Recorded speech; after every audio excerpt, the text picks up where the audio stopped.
Autoridades federales asestan otro golpe al crimen organizado en Sinaloa.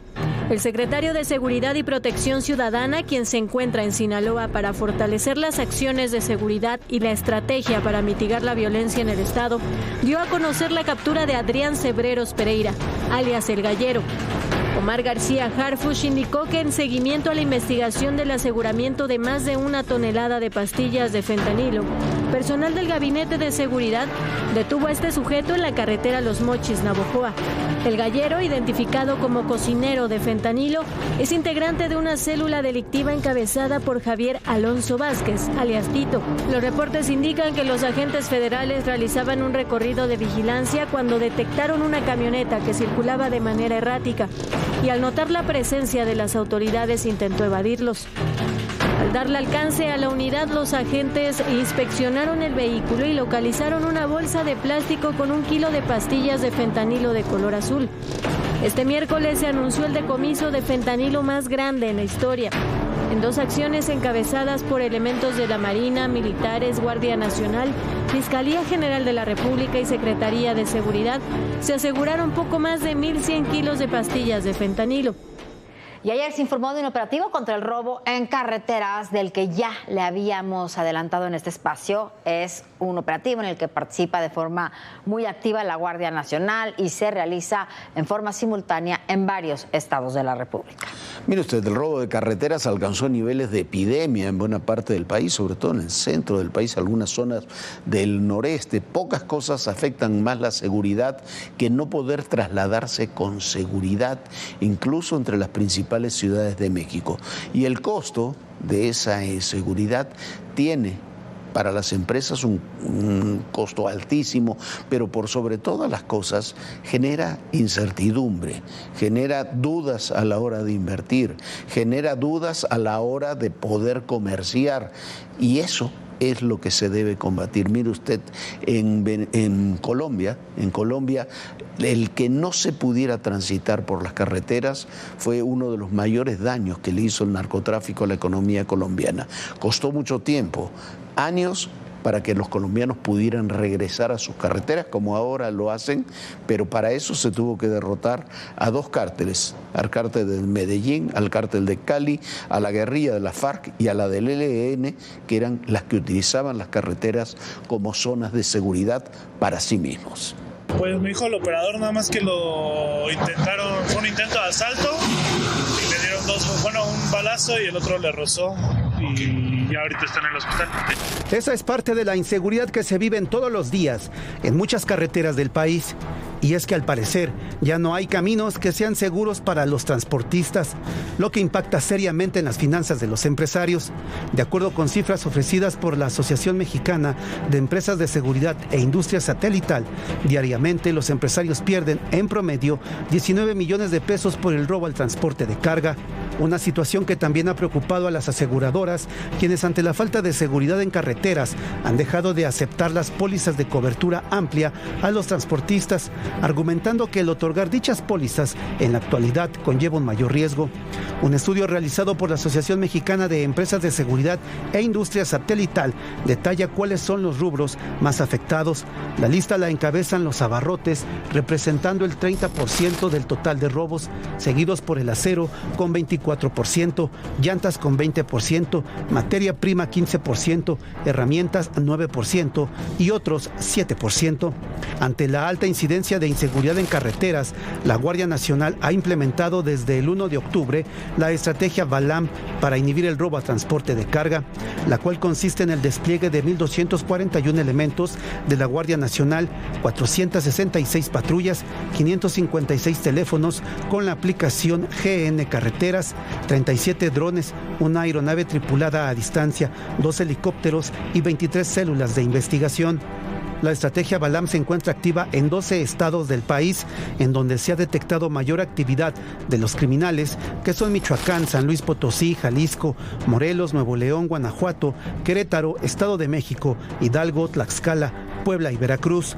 Desde la implementación de la estrategia Balam, la Guardia Nacional ha detenido a 33 presuntos delincuentes, han hecho la recuperación de 225 vehículos y el aseguramiento de 293.733 de combustible robado. Aunque la incidencia del robo a transporte ha ido a la baja en la presente administración federal, aún queda mucho por hacer, ya que solo basta ver los datos oficiales de 2023, en donde el reporte del Secretariado Ejecutivo del Sistema Nacional de Seguridad Pública señala que en dicho año se registraron 13.848 robos a transportistas en caminos estatales y federales del país. ¿Recuerda usted la investigación que hicimos durante años sobre el despojo que sufrió el empresario Eduardo Valencia en Nayarit en una operación en la que participó el ahora detenido fiscal Edgar Beitia con complicidades de autoridades locales, de empresarios ligados con el crimen organizado, empresarios extranjeros que le costaron a Valencia años de prisión, torturas, intentos de asesinatos? Bueno, él ha ganado finalmente su caso, pero siguen muchas disputas y no le han reintegrado su patrimonio, mientras que continúan hoy en día todavía los despojos de propiedades en el Estado con casi las mismas complicidades.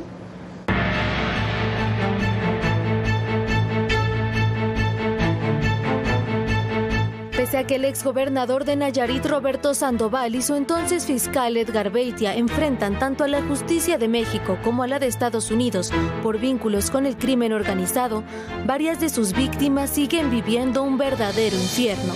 Denuncian que la estructura criminal que armaron entre el gobierno y corporaciones sigue intacta. Uno de los casos más notables es el del empresario inmobiliario Eduardo Valencia, quien denunció el despojo ilegal de su patrimonio, el condominio Flamingo Zacua, Nuevo Vallarta.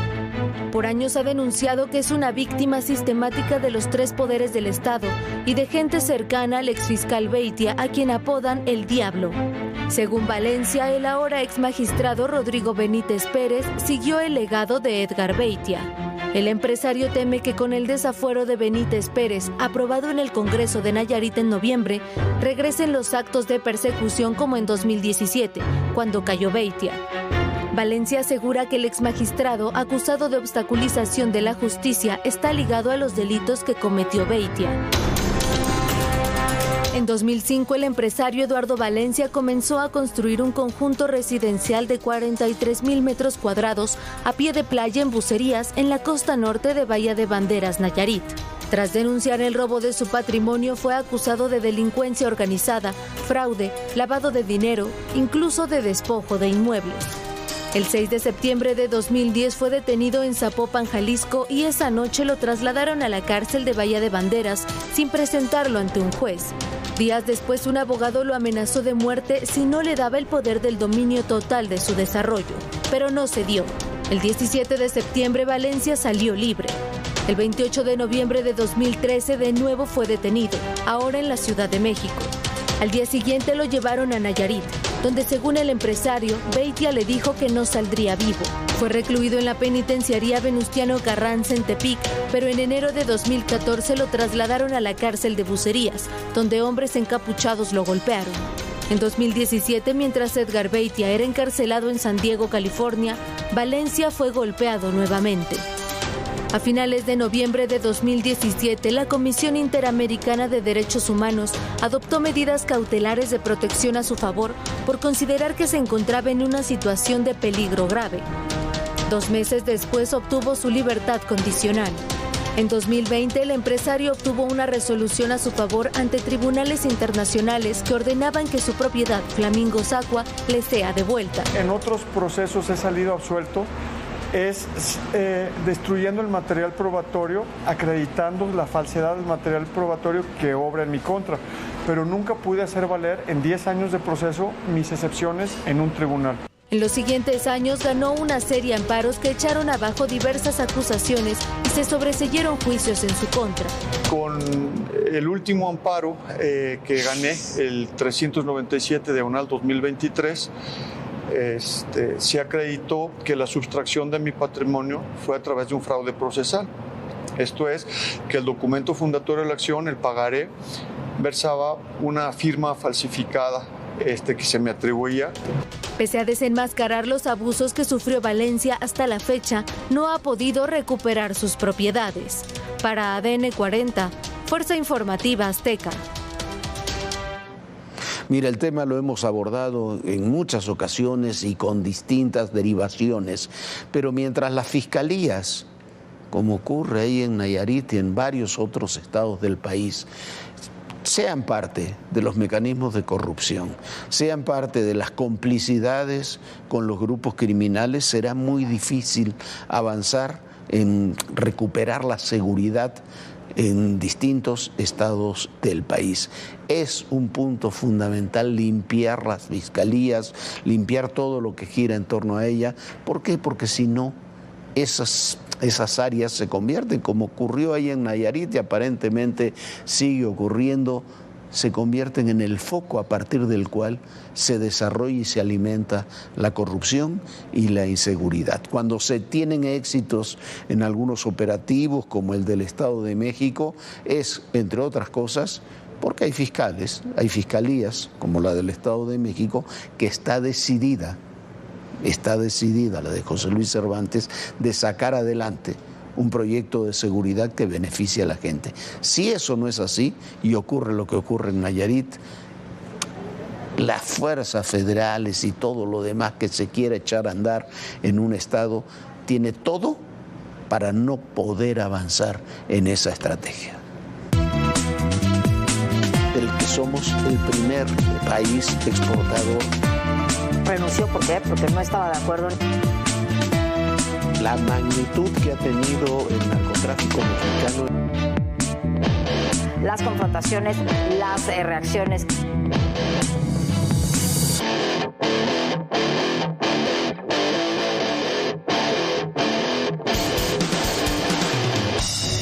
Es Jesús Pérez Alvear, la presunta víctima del ataque directo ocurrido la tarde del miércoles en la Plaza Millana de la colonia Granada de la alcaldía Miguel Hidalgo en la Ciudad de México. Según información del FBI, este hombre era un operador financiero del Cártel Jalisco Nueva Generación desde 2018. La Oficina de Control de Activos Extranjeros, la OFAC, sancionó a Pérez Alvear debido a su papel en la facilitación del lavado de dinero y una red de prostitución internacional.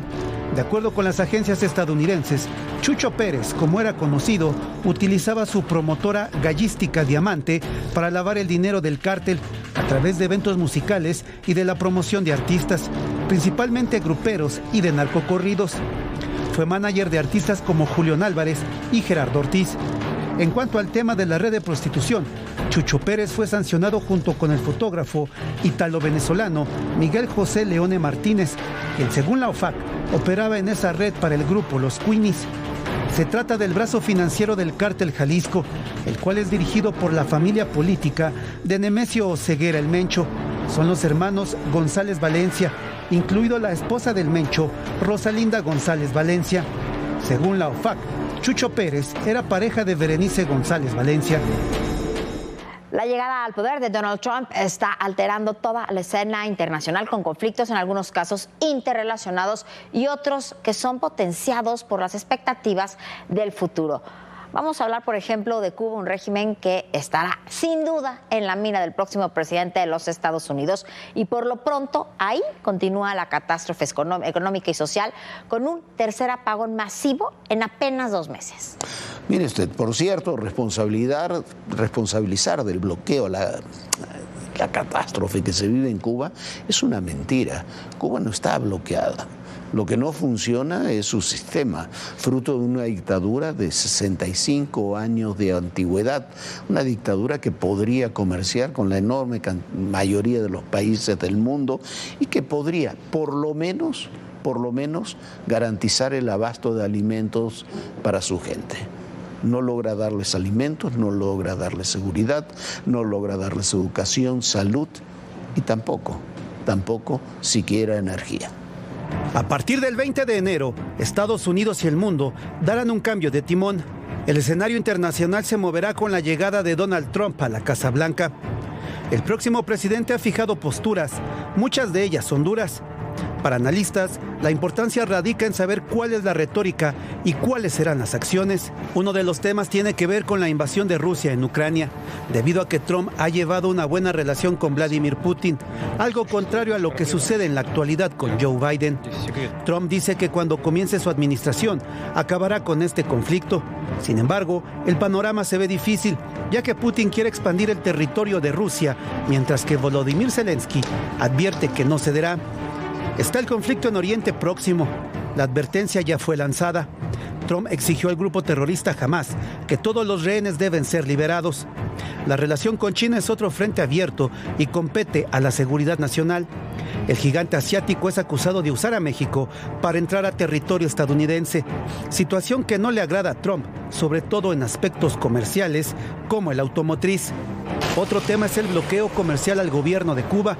En la administración pasada de Trump, las restricciones fueron las más duras, pero no es contra los ciudadanos, sino contra el Estado que no permite las libertades. There are no American ships blockading Cuba, surrounding the island of Cuba. In fact, Cuba, frankly, does not have an embargo in the way people think. Cuba trades with the whole world. For example, Cuba every year exports $1.2 billion, which doesn't sound like a lot, but it's a lot for an island of 11 million people, okay? They export $461 million to China, $127 million to Spain, $65 million to the Netherlands, $64 million to Germany. This is not a country that's isolated. They trade with every country in the world. They export $5.3 billion a year. Cuba trades with the United States of America. They import almost $280 million a year, almost as much as they do with Canada and Russia.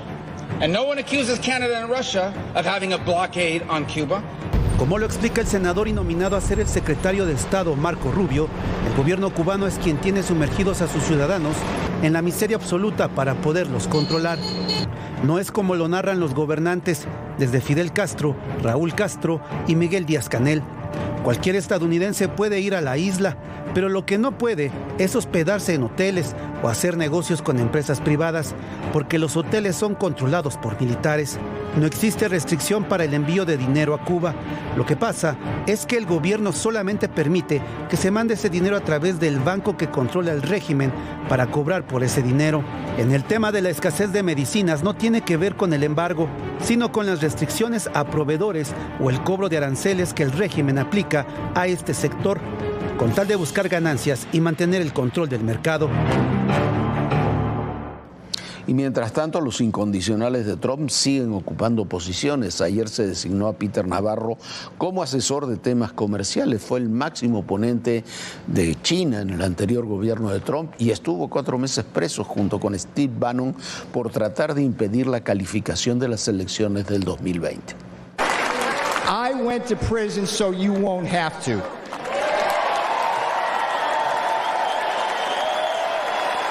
Speed Navarro, quien salió de prisión en julio pasado tras ser acusado de desacato por ser uno de los incitadores al asalto al Capitolio el 6 de enero de 2021. Esta semana fue nominado por Trump para ser su asesor principal en comercio y manufactura. Así lo dio a conocer el futuro presidente de Estados Unidos a través de su red social Truth Social. Navarro, de 75 años, es un duro crítico de los acuerdos comerciales con China. Durante el primer mandato de Trump, impulsó agresivamente los aranceles mientras minimizaba los riesgos de desencadenar una guerra comercial más amplia. En 2018, después de una disputa entre Trump y el primer ministro canadiense Justin Trudeau, Navarro arremetió contra Trudeau, acusando de apuñalar a Trump por la espalda. Este nombramiento se da en medio de las polémicas que surgen por los otros nominados de Trump en su gabinete, como ocurre con Pete Hegseth, a quien eligió como secretario de la Defensa, que enfrenta acusaciones de conducta sexual inapropiada, consumo excesivo de alcohol y mala gestión financiera. Trump ya considera reemplazarlo, pero Hegseth se niega a declinar.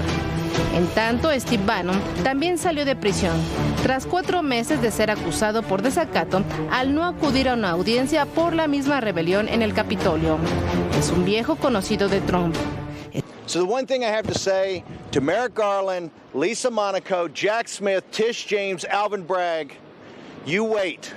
The hunted are about to become the hunters. Está previsto que sea juzgado a partir del 9 de diciembre en el Tribunal Estatal de Nueva York, acusado de engañar a los donantes que contribuyeron con más de $15 millones en 2019 a una campaña de recaudación de fondos privada para construir el muro entre Estados Unidos y México. Pero las crisis se extienden a otros países. En Corea del Sur, por ejemplo, está a punto de caer el gobierno luego de un intento de imponer la ley marcial y una virtual dictadura. Mientras que en Francia, en una alianza entre la ultraderecha y la izquierda, cayó también el gobierno del primer ministro Michel Barnier y el gobierno de Emmanuel Macron parece haberse quedado ya sin opciones. Majorité requise pour l'adoption de la motion de censure 288. Pour l'adoption 331. La majorité requise étant atteinte, la première motion de censure est adoptée. Il n'y a pas lieu de mettre aux voix la seconde motion. En raison de l'adoption de la motion de censure et conformément à l'article 50 de la Constitution, le Premier ministre doit remettre au président de la République la démission du gouvernement. Con 31 votos, los diputados de la coalición Izquierdas Nuevo Frente Popular y los de la ultranacionalista Agrupación Nacional votaron a favor de destituir a Michel Barnier como primer ministro de Francia. Apenas 3 meses después de que tomara el cargo a propuesta del presidente galo Emmanuel Macron, la segunda mayor potencia económica de la Unión Europea entra en una crisis política más profunda, la cual amenaza su capacidad para legislar y controlar un enorme déficit presupuestario. Tanto la izquierda como la ultraderecha se oponen vehementemente a la mayoría de los aumentos de impuestos y medidas de austeridad. El presupuesto de Barnier desencadenó su caída, ya que incluía 60.000 millones de euros en aumentos de impuestos y de recortes de gastos destinados a reducir el déficit presupuestario del país a 5% para 2025, según los cálculos del gobierno. Et hier donc, le gouvernement a été censuré. Et cela, malgré les concessions faites par Michel Barnier à l'ensemble des groupes parlementaires. Il a été censuré, ce qui est inédit depuis 60 ans, parce que l'extrême droite et l'extrême gauche se sont unis dans un front anti-républicain et parce que des forces qui hier encore gouvernaient la France ont choisi. Macron está a mitad de su segundo y último mandato como presidente, pero los resultados de las elecciones anticipadas han complicado gravemente las etapas finales de su tiempo en el poder y han disminuido su autoridad en el país y en el exterior. Este suceso amplió la incertidumbre política en Francia y la pregunta: ¿a quién elegirá Macron como el próximo primer ministro? Sin embargo, no es la única crisis de gobierno a nivel mundial. En Corea del Sur, el presidente surcoreano Yoon Suk-yeol declaró de manera inesperada la ley marcial en el país, atacando a la oposición política y señalándole de tener nexos con Corea del Norte. 저는 북한 공산 세력의 위협으로부터 자유 대한민국을 수호하고 우리 국민의 자유와 행복을 약탈하고 있는 파렴치한 종북 반국가 세력들을 일거에 척결하고 자유 헌정 질서를 지키기 위해 비상계엄을 선포합니다. Menos de 24 horas después, su futuro político está al borde del precipicio, con protestas en la calle y un proceso de juicio político en su contra. Cientos de personas se reunieron frente a la Asamblea Nacional, llevaron pancartas y le gritaban a Yoon que dimitiera. La policía surcoreana abrió una carpeta de investigación por la supuesta traición del mandatario al declarar la ley marcial.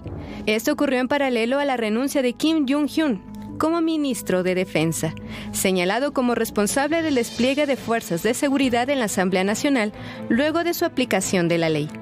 La drástica medida de Yoon evidenció sus propios y desesperados problemas políticos, en donde se han visto caer su popularidad entre los votantes tras verse envuelto en varios escándalos de corrupción, incluido uno en el que la primera dama aceptó un bolso de Dior y otro relacionado con la manipulación de acciones.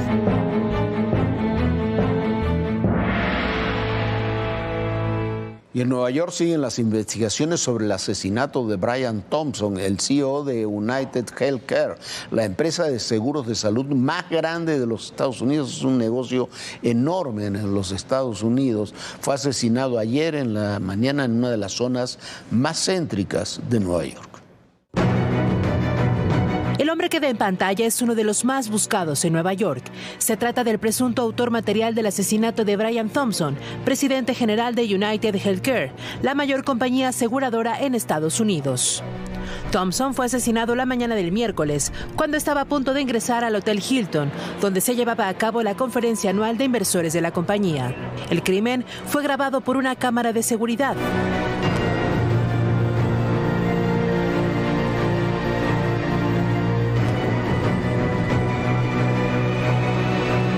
El Departamento de la Policía calificó el ataque como selectivo y señaló que hasta el momento no han encontrado algún motivo para el asesinato.